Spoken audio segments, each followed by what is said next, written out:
வழிபடும் முறை. காரடையான் நோன்பு அன்னைக்கு அதிகாலையில் எழுந்திருச்சு வீட்டையும் பூஜை அறையும் சுத்தம் பண்ணிக்கோங்க. வீட்டில் காமாட்சி அம்மன் திருவுருவ படம் இருந்தால் எடுத்து வச்சுக்கோங்க.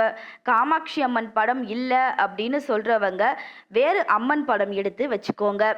படத்தை தொடச்சு மஞ்சள் குங்குமம் பொட்டு வச்சு வாசனை மலர்கள் சாற்றி விளக்கேற்றி அடுத்து நெய்வேத்தியமா காரடையான் நோன்புக்கு நெய்வேத்தியம் ரொம்ப முக்கியம்.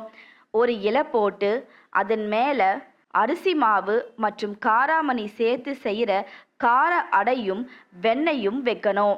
பக்கத்தில் ஒரு தட்டில் வெற்றிலை பாக்கு மஞ்சள் குங்குமம் ஒரு ரவிக்கை துணி அது மேலே நீங்கள் மாற்ற போகிற தாலி சரடை கொஞ்சம் பூ சுற்றி வைக்கணும். அடுத்து 2 வாழைப்பழம் வெற்றிலை பாக்கு தேங்காய் உடைச்சு சமர்ப்பிச்சுட்டு தீப தூப ஆராதனை பண்ணி உங்கள் பூஜையை நிறைவு செஞ்சுக்கோங்க. பூஜை முடிஞ்சதுக்கு அப்புறமா தாலி சரடை மாற்றிக்கலாம். தாலி சரடு மாற்றும் போது சொல்ல வேண்டிய மந்திரம் தோரம் கிருணாமி சுபகே சஹாரித்ரம் தராம் யகம் பர்த்து ஆயுஷ சித்தியர்த்தம் சுப்ரிதா பவ சர்வதா.